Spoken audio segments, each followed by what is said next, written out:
धंधुकार से कौन बड़ा पापी मिलेगा। और उसको भी ये भागवत वैकुंठ धाम में पहुंचा दिया। तो कितना भी रोगी हो, रोग भी दूर होगा। जिनको जो इच्छा पूर्ति करना है, जिनका मन में जो भी, जिसका पुत्र नहीं होता है उसको पुत्र मिलेगा, जिसका हो करके मर जाता है उसका वंश बढ़ेगा। वंश रुक गया है, वंश बढ़ नहीं रहा है, उन सबके लिए भागवत कथा एकमात्र निदान है। और भागवत में सब कुछ पूर्ति हो जाता है। श्रीमद् भागवत कैसे सुनना चाहिए, एक अध्याय दिया गया है, आप ध्यान देकर सुने। भागवत कथा श्रावण मास में, माघ मास में, कार्तिक मास में, आश्विन मास में, आषाढ़ महीना में, फाल्गुन महीना में सुनने से ज्यादा लाभ मिलता है, और श्रावण मास में ज्यादा। उसके बाद में श्रीमद् भागवत में निमंत्रण पत्र भी लिखना चाहिए। जे हम सब ननोती ग्रामवासी इस स्कूल के मैदान में श्रावण महीना में भागवत कथा श्रवण करने के लिए जा रहे हैं। आप भी यहाँ करी कथा श्रवण करें। नावकाशम कदाचित दिन मात्रम तथापि तु कथा कितना तारीख लिखा है, 25 तारीख तक, हाँ 25 तारीख तक कथा होगी। आप यहाँ करी कथा सुने। यदि 25 तारीख तक नावकाशम, यदि समय नहीं है, पूरा कथा सुनने के समय नहीं है, दिन मात्रम तथापि तु, कम से कम एक दिन यहाँ करी कथा सुने। फिर भी वो व्यक्ति बोले भैया हमारे पास में भी एक दिन समय नहीं है, चलो 9 दिन समय नहीं है, एक दिन नहीं है, तो कैसे भी घूमते फिरते खा करके टालते हुए एक क्षण समय जाते। आकाश में बिजली जितना समय दिखाई देती है उसको एक क्षण का जाता है। एक क्षण आकर के आप भागवत पंडाल में बैठ जाए और वही क्षण आपको भगवान से ही मिला देगा। क्षण अत्रैव सुदुर्लभ, इतना बात ध्यान दिया गया। और श्रीमद् भागवत में जो श्रोता है उनके अंदर में श्रद्धा होना चाहिए, और बोलने वाला का भीतर में विश्वास होना चाहिए। श्रद्धा के साथ कथा सुने और बोलने वाला विश्वास के साथ बोले। और भागवत में सबके घर में भागवत होना चाहिए, सबके घर में। भागवत नहीं तो एक रामायण रखो, चलो भागवत 200 रुपया मिलता है, तो रामायण तो 100 रुपया मिल जाता है। चलो रामायण नहीं है तो कम से कम एक गीता रखो, गीता तो 5-10 रुपया मिल जाता है, 5-10 रुपया में भी गीता मिल जाता है। हमारी सनातन धर्म का ये आर्य ग्रंथ है, भागवत और रामायण गीता, ये हमारा जीवन मुक्त ग्रंथ है। और तीनों नहीं तो कम से कम गीता तो होना चाहिए, 5-10 रुपया मिल जाता है। देखो एक व्यक्ति एक दिन में 25-30 रुपया का बीड़ी सिगरेट पी जाता है, 100 रुपया का मदिरा पी जाता है, मोबाइल में 100 रुपया उड़ा देता है, परंतु 5 रुपए का गीता नहीं रखता है। देखो बीड़ी सिगरेट मदिरा को अपनाएंगे, बीड़ी सिगरेट मदिरा को अपनाएंगे, किसी हॉस्पिटल में किसी मेडिकल में जाएंगे, बीड़ी सिगरेट मदिरा को अपनाएंगे, किसी हॉस्पिटल या किसी मेडिकल में जाएंगे, और भागवत रामायण गीता को अपनाएंगे तो भगवान के गोदी में जाकर के ही बैठेंगे। चुनाव आपके हाथ में, आप किसको चुनते हैं। और ये हिंदू का पहचान है, इसलिए सबके घर में होना चाहिए। अब उसका डेली एक अध्याय पाठ होना चाहिए, एक अध्याय। अब कोई बोलेगा बाबा हमें भागवत संस्कृत है, हमें रामायण के दोहा पढ़ो, बेस एक दोहा। कोई बोलेगा नहीं ना हमारे पास समय नहीं पढ़ने के लिए, एक श्लोक आप पढ़ेंगे, ठीक है एक श्लोक पढ़ो, एक श्लोक पढ़ो बेस। कोई बोलेगा नहीं एक श्लोक पढ़ने की समय नहीं है, तो श्लोकार्धम, व्यास जी भागवत में लेके श्लोकम, एक श्लोक पढ़ नहीं सकते तो श्लोक का अर्धम, आधा श्लोक पढ़ो। फिर भी कोई बोलेगा आधा श्लोक पढ़ने के समय नहीं है, तो श्लोक पादम, पादम समझाते, पादम माने चौथाई। एक श्लोक 32 अक्षर का, तो उसका चौथाई हो गया 8 अक्षर, सिर्फ 8 अक्षर पढ़ो। फिर भी कोई बोलेगा हमारे पास है बिल्कुल समय नहीं है भागवत पढ़ने के लिए, बिल्कुल पढ़ो मत। एक काम करो मधेपुरा से या सहरसा से किसी गीता प्रेस की दुकान से एक भागवत तो खरीद कर सकते, भागवत नहीं थे गीता तो खरीद कर सकते, केवल घर में रखो, पढ़ो मत, सिर्फ घर में रखो, 24 घंटा में एक बार दर्शन कर दो, दर्शनात् पाप नाशिनी, सारा पाप ही समाप्त हो जाते। ये बात को भागवत में व्यास जी लिखे, श्लोकम श्लोकार्धम श्लोक पादम, यदि वो भी नहीं, दर्शनात् पाप नाशिनी, केवल दर्शन कर लो। ये जो है बक्सा, किला बक्सा है, ये भागवत है, इसमें भागवत विराजमान है भीतर में, मुख्य जजमान इसको सिर पर लेकर के संपूर्ण गांव में प्रदक्षिणा करते हुए, परिक्रमा करते हुए यहाँ पर स्थापन किए। भागवत भगवान ग्रंथावतार है, भगवान का 8 प्रकार का मूर्ति भी 8 प्रकार के होते हैं। एक होता है मिट्टी का मूर्ति, दुर्गा पूजा में आप लोग बनाते होंगे, मिट्टी लाओ, लार लाओ, सुतली लाओ, बांधो, फिर मिट्टी चिपकाओ, फिर डेंटिंग पेंटिंग करो, फिर ब्राह्मण देव आएंगे, फिर उसकी पूजा करेंगे, आवाहन करेंगे, पूजा करते अंत विसर्जन करते, मिट्टी का हो गया। दूसरा है पत्थर का मूर्ति, पत्थर का मूर्ति भी है, ये शिवलिंग है, नंदी है, गणेश है, कार्तिक, पत्थर का मूर्ति बनता है। तीसरा है चित्र का, जैसे यहाँ श्री राम दरबार है या कृष्ण दरबार है, हनुमान जी, ये चित्र का है, रेक्जिन का हो या कपड़ा का हो या कागज का। चौथा मूर्ति है बालू का, बालू का भी मूर्ति बनता है, जैसे ब्राह्मण देव पिंडदान करवा रहे हैं तो आपके पूर्वजों का आवाहन करते बालू में, फिर विसर्जन करते। छठवां है लकड़ी का, लकड़ी का मूर्ति बनता है। उड़ीसा में जगन्नाथ भगवान, उनका जो मूर्ति वो लकड़ी का मूर्ति बनता है। जब डबल आषाढ़ महीना पड़ेगा, डबल श्रावण महीना पड़ा, जब डबल आषाढ़ महीना होगा तो जगन्नाथ का मूर्ति परिवर्तन होता है, नीम के लकड़ी बनता है, उसको बोलते हैं नवे कलेवर। जब 2 आषाढ़ महीना होगा, 19 साल के बाद में पड़ता है। और छठवां मूर्ति है अष्ट धातु का, जैसे हमारी गोपाल जी वृंदावन बिहारी जी है, ये अष्ट धातु में बना हुआ है। और 7वां मूर्ति है मनोमयी, आप मन में मूर्ति बनाया, मानसिक मूर्ति, मन में राम जी का, सीताराम जी का, शिव पार्वती का आप ध्यान किया। और 8वां मूर्ति क्या है ना, भागवत है, रामायण है, गीता है। ये क्या है ना, शब्दमयी, शब्दमयी मूर्ति इसको कहा गया। तेनयंबामयी मूर्ति, तेनयंबामयी मूर्ति साक्षात् वर्तते हरे सेवनात् पठना दर्शनात् पापनाशिनी। तो ध्यान देना, भागवत कथा कैसे सुनना चाहिए। अब कोई सोचेगा हम कलश उठाया है, हम 9 दिन तक या 10 दिन तक नमक नहीं खाएंगे, ये अच्छा है। आप नमक छोड़ करके भागवत कथा सुन रहे हैं। और कोई सोचेगा जहां हम भोजन नहीं करेंगे, भोजन करना छोड़ दो।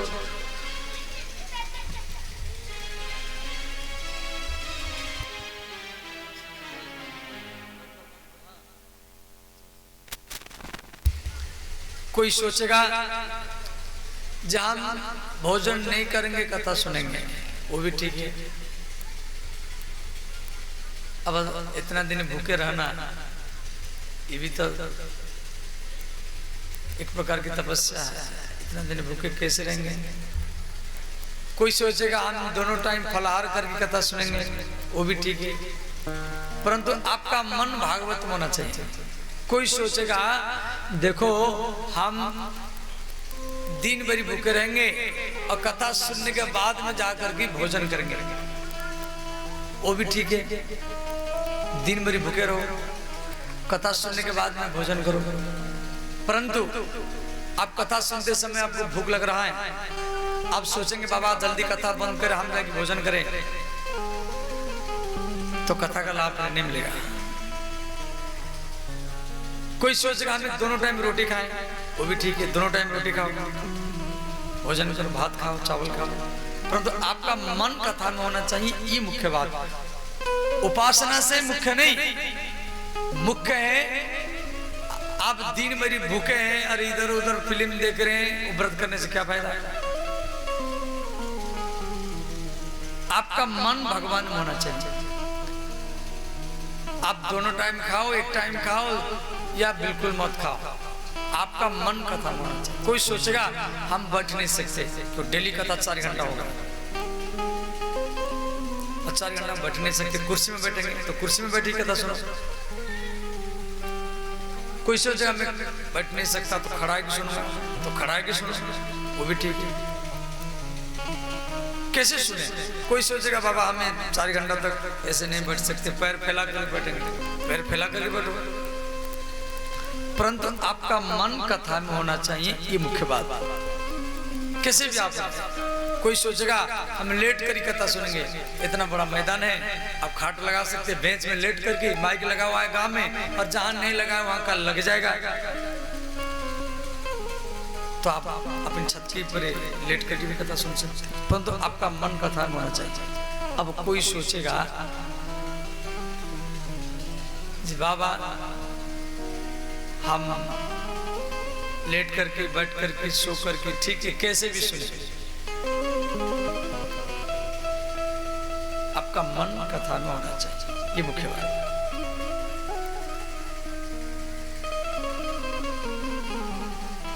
कथा के बैठने की तरीका भी दिया गया है। देखो आज तो कम है, भारी से इससे दिन बढ़ेगा, ऐसे जनसंख्या बढ़ेगा, कल फिर और बढ़ेगा, परसों और बढ़ेगा, नरसों और बढ़ेगा, धीरे धीरे पंडाल छोटा बढ़ेगा। आप देखे होंगे मंगलवार में हमें 2 बार कथा की, उतना बड़ा मैदान पूरा खचाखच भरता था। मंगलवार है, सुहामी भी कथा की, कपसिया में किए, आपके बड़गाम में भी किए, पुरान में, हाई स्कूल में। हाँ थोड़ा बारिश है, फिर भी लोग को आ रहे हैं, बहुत आ रहे हैं, इस बात नहीं। और जैसे बारिश घटेगा, और बारिश भी चाहिए, किसान धान की खेती है, बारिश भी होना चाहिए। तो जैसे दिन बढ़ेगा ऐसे जनसंख्या बढ़ता जाएगा। तो बैठने की तरीका भी भागवत पंडाल में दिया गया है, भागवत में दिया गया है। बैठेंगे, जिन माताओं के पास में छोटा बच्चा हो, बहुत माता है जिनके पास छोटा छोटा बच्चा है, उनको रास्ता के किनारे में बैठना पड़ेगा। क्यों? कभी बच्चा रोएगा, बच्चा रोने से अगल बगल में जो कथा सुन रहा है उसको कथा सुनने में बाधा पहुंच गया, उस समय वो बच्चा को लेकर बाहर जाता है। और कथा के आगे आगे वही बैठेंगे जो सब गंगा, यमुना, ये काशी, वृंदावन, अयोध्या, सब हरिद्वार, सब कई दर्शन कर चुके हैं, जो देवघर से जल उठा, तो जिनका मन एकदम शांत हो चुका, वो लोग सब आगे आगे बैठना चाहिए। साधु संत वैष्णव सन्यासी और ब्राह्मण देव जो बुद्धिजीवी है, उसको मंच के अगल बगल में बैठना चाहिए। उससे क्या होगा? व्यास बोलने वालों को बल मिलता है, और जो रोगी है, बार बार जिनको लघु संख्या लगता है, उनको भी रास्ता के किनारे बैठना पड़ेगा। इस प्रकार कथा के बीच बीच में श्रीमद् भागवतम पुराण तिलकम यद वैष्णवानां धनम, ये वैष्णव के धन है। कथा के बीच बीच में कीर्तन होना चाहिए। तो कीर्तन मंडल, भगवान श्री कृष्ण एक कीर्तन मंडल बना, और उसी कीर्तन मंडल में 10 व्यक्तियों का नाम भी है जो भागवत में दिया गया है।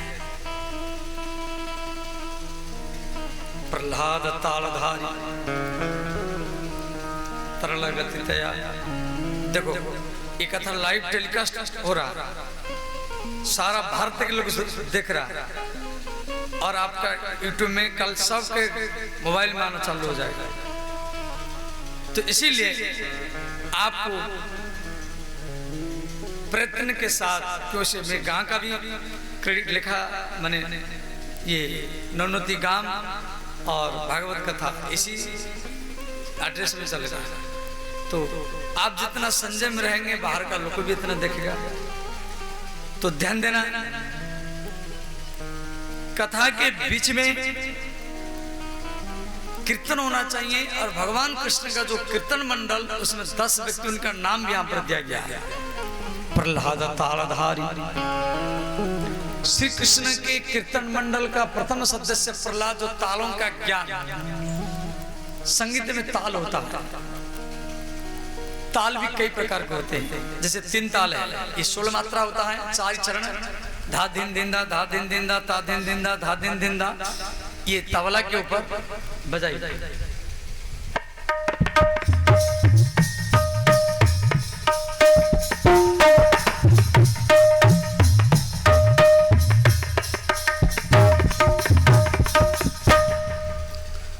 तो ये था 3 ताल 16 मात्रा का।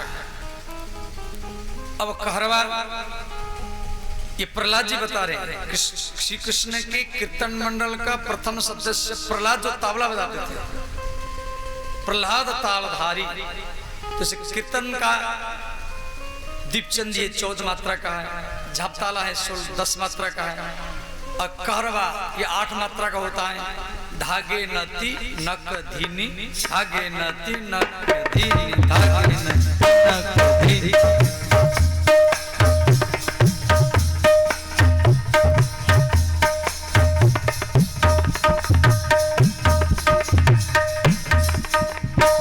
ये था कहरवा। अब ये 8 मात्रा से घटा करके उसको 6 मात्रा में लाएंगे तो ये ताल हो जाएगा दादरा। इसका जो आवाज धा धीना धा धीना धा धीना धा धीना।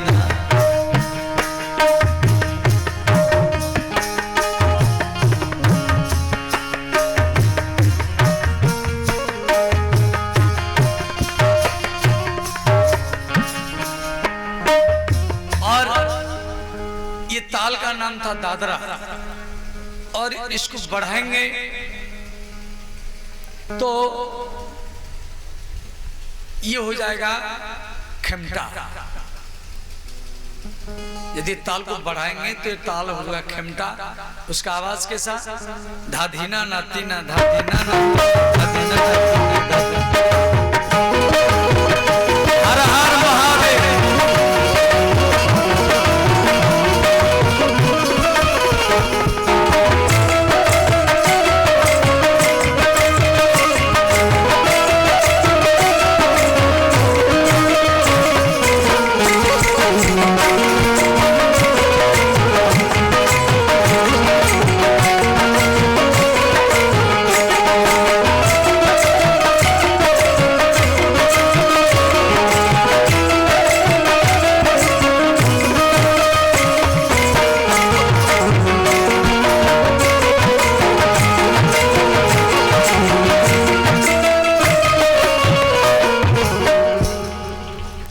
प्रहलाद तालधारी तरल गतितया च उद्धव कंसाधारी। उद्धव ये मजीरा बताते थे, मजीरा। और मजीरा माने करताल, जो मन को माच दे उसको मजीरा कहा जाता है। वीणाधारी सुरर्षि। सुरर्षि माने नारद। नारद जी वीणा बजाते थे। और जैसे राज ऋषि जनक, ब्रह्म ऋषि वशिष्ठ, ऐसे देवर्षि नारद। स्वर कुशलतया राग करता अर्जुन भूत। अर्जुन रागों के ज्ञाता। हर प्रहर का राग अलग अलग है। सुबह का भैरव राग है, प्रथम प्रहर का यमन राग है, जैसे यमन राग है। निरेशा निरेगा आ मपा मपा गा रे निरेशा।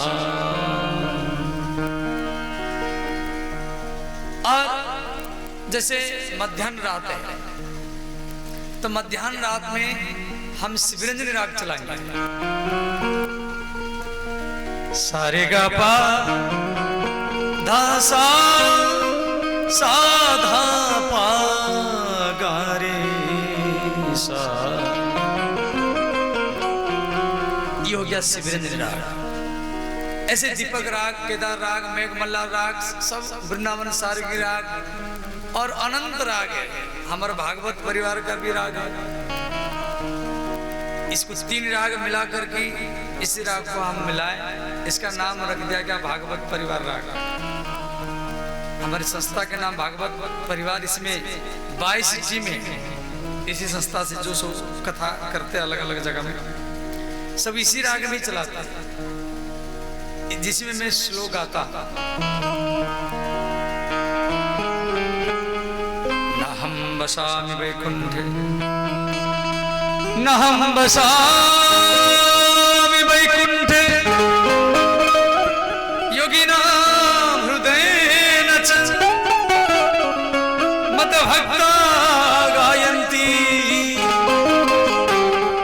तत्र तिष्ठामि नारद। ये 3 राग को मिला करके बना गया। हिमपलासी राग, आहिर भैरव राग और वृंदावन सारंगी राग, तीनों को मिला करके इसका नाम रख दिया गया भागवत परिवार राग। तो राग करता अर्जुन भूत इंद्रवाद्य मृदंगम, देवराज इंद्र मृदंग बजाते थे। मृदंग जो मिट्टी का होता है और ढोलक होता है लकड़ी का। जय जय शुक्रा कीर्तने ते कुमारा, बीच में जयकार लगाएगा। तो जयकार भागवत में जय हो जय हो जय हो, ये सनकादि मुनि लगाते थे। सनक, सनंदन, सनातन, सनत कुमार, ये 4 भाई हैं। ये बीच में जयकार लगाते थे। तो जयकार लगाने से क्या लाभ है, भागवत में दिया गया है। जयकार लगाने से क्या फायदा, ध्यान देना। अष्टादश पुराणानि, अष्टादश माने 18, 18 पुराण। 18 पुराण माने 4 लाख श्लोक। 18 पुराणों को अध्ययन करो, उसमें 4 लाख श्लोक है। लिंग पुराण, वामन पुराण, अग्नि पुराण, स्कंद पुराण, पद्म पुराण, गरुड़ पुराण, भविष्य पुराण, ये टोटल 18 पुराण में 4 लाख श्लोक है। रामस्य चरित्रम, राम जी के चरित्र, राम जी का चरित्र बहुत है। तेलुगु रामायण, बंगाली रामायण, उड़िया रामायण, हिंदी रामायण, तुलसीकृत रामायण, पंजाबी रामायण, हनुमान कृत रामायण, वाल्मीकि कृत रामायण, शुद्ध रामायण, आध्यात्मिक रामायण, जितना रामायण है और जितना वेद है, ऋग्वेद, यजुर्वेद, सामवेद, अथर्ववेद, ये सारा पुराण वेद रामायण को पढ़ो, जितना लाभ मिलेगा एक बार जयकार बोलने से ही इतना लाभ आपको मिल जाएगा। इसलिए ऋषि मुनि लोग ब्रह्मा जी को बोले, पितामह इतना पुराण सुनने को किसका समय है इतना, ऐसे कोई संक्षेप में से कोई सूत्र बना जाए। तो ब्रह्मा जी सब ऋषि मुनियों को बैठाए कि ये निर्णय किए, अष्टादश पुराणानि रामस्य चरित्रम जय शब्द पुकारेति। बीच में नृत्य होना चाहिए, तो नृत्य कौन करेगा, तो नृत्य करने का सेवा दिया गया। कीर्तन के बीच में नृत्य होना चाहिए, तो नाचने की सेवा श्री सुखदेव जी को दिया गया। सुखदेव जी को स्त्री पुरुष का भेद ज्ञान मालूम नहीं है। सुखदेव श्यामल वर्ण है, घुंघरारी केस है, स्त्री कैसी होती है, पुरुष कैसा होता है, इस बात का उनको जानकार नहीं है। ऐसा निर्मल पवित्र आत्मा व्यक्ति जब वह सबके बीच में नाचेगा तो समाज में उसका भाव बनेगा। देखो, नाचने वाला व्यक्ति पैर से नाचता है, हाथ से नाचता है, परंतु देखने वाला का मन नाचेगा, देखने वाला का बुद्धि नाचेगा। तो नाचने वाला व्यक्ति यदि विषय की भाव से नाचेगा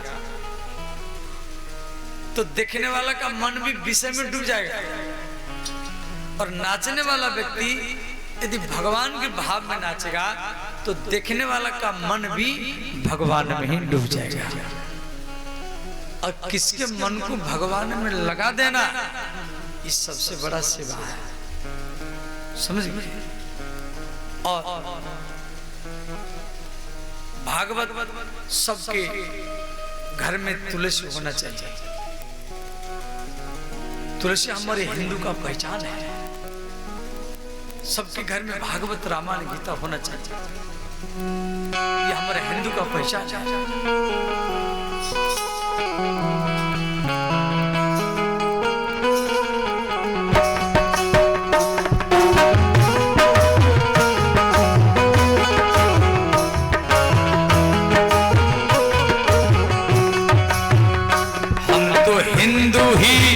हिंदू कहेंगे राम चरणन में बलि बलि जाए। हम तो हिंदू ही हिंदू कहेंगे राम चरणन में बलि बलि जाएंगे। हम तो हिंदू ही हिंदू कहेंगे राम चरणन में बलि बलि जाएंगे। हम तो हिंदू ही हिंदू चरणन में बलि बलि जाएंगे। सब गाइए, दोनों हाथ उठा कर गाइए।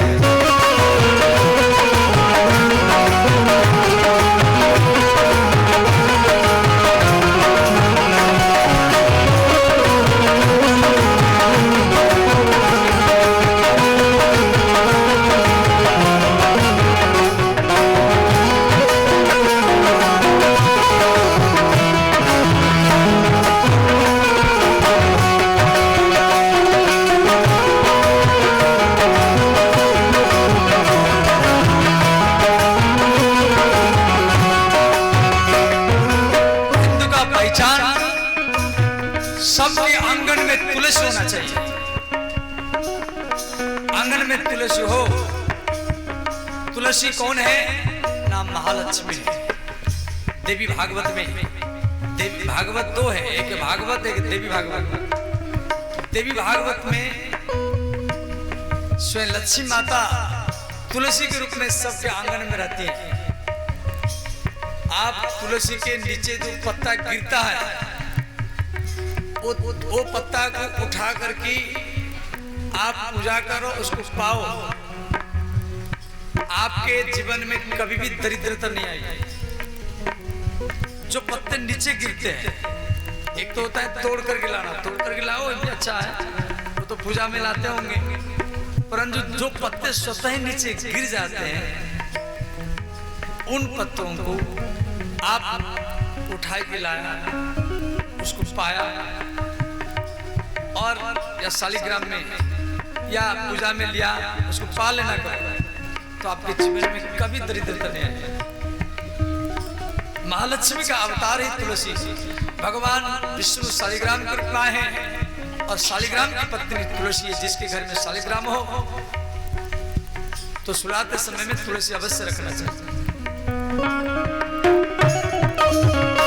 अपने आंगन में तुलसी लगाएंगे हम, अपने आंगन में तुलसी लगाएंगे हम, अपने आंगन में तुलसी लगाएंगे हम, अपने आंगन में तुलसी लगाएंगे हम। सबके घर में एक एक भारतीय देसी गैया होना चाहिए, जिसकी छोटा छोटा सिंग हो। भारतीय देसी गैया, गैया के शरीर में 33 करोड़ देवता, आंखों में सूर्य चंद्रमा, गैया की आंखों में, गैया के पूंछ में हनुमान जी है, गैया की गोबर में लक्ष्मी है, गैया के मूत्र में गंगा, गैया के चारों चरण में ऋग्वेद यजुर्वेद सामवेद अथर्ववेद है, गैया के स्तन में अमृत सागर है, गैया के सिंग में राहु केतु है, दोनों नाक के बीच में भगवान महादेव है, दोनों कान में अश्विन कुमार रहते हैं, देवताओं का डॉक्टर अश्विन कुमार, गैया के उदर में वरुण देव रहते हैं, पीछे के दोनों पैर के ऊपर में विश्वामित्र वशिष्ठ रहते हैं। माने सारा देवता गैया के शरीर में। आप सब देवताओं को अलग अलग पूजा करो, जितना लाभ मिलेगा, और अपने घर का पहला रोटी आप गौ माता को खिला दो तो सारा देवताओं का ही पूजा हो गया। ये कितना सरल है।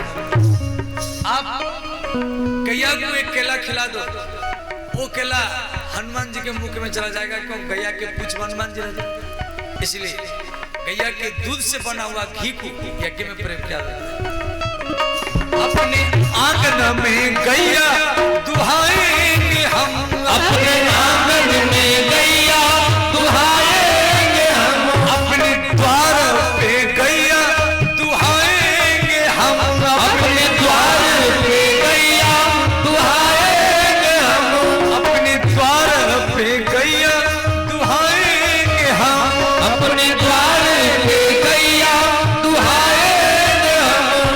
और सबके घर में रामायण भागवत गीता नित्य भागवत रामायण पाचेंगे हम, नित्य भागवत रामायण पाचेंगे हम, अरे भागवत रामायण पाचेंगे हम, नित्य भागवत रामायण पाचेंगे हम। और सबके घर में गंगा जल भी होना चाहिए। ये हमारी आइए इधर आइए, शाहजहांपुर से आए सेठ जी, इनके लिए भी खूब जोरदार से करताल का स्वागत करें।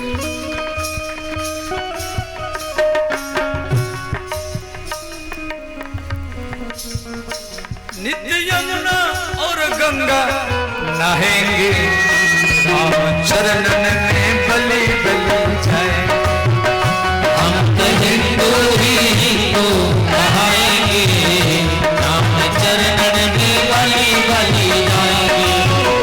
हम तो हिंदू ही हिंदू कहेंगे, राम चरणन में बलि बलि जाएंगे।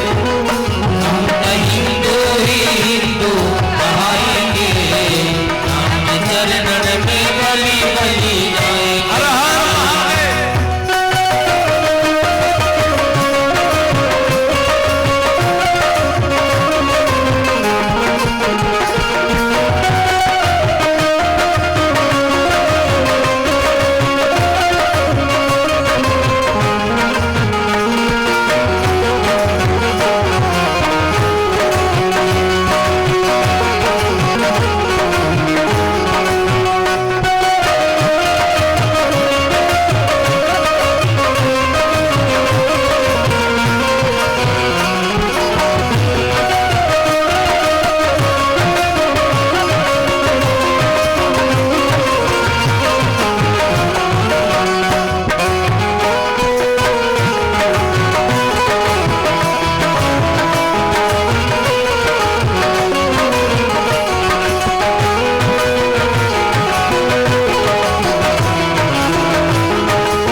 संहिता में बृहस्पति पुराण में दिया गया है, हिमालय तो समारंभम यावत इंदु सरोवरम अत्यंतक्षर योगत हिंदुस्तान उच्चते है।